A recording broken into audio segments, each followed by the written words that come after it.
தெய்வம் இல்லை எனும்போது கூவே இதகு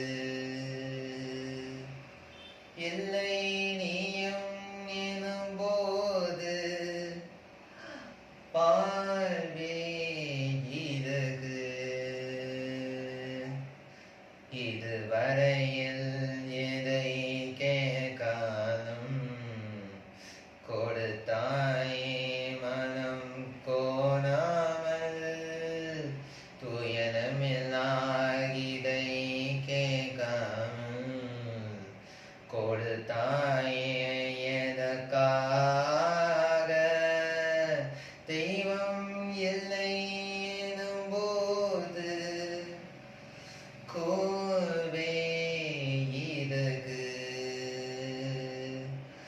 இல்லை நீயும் எனும்போது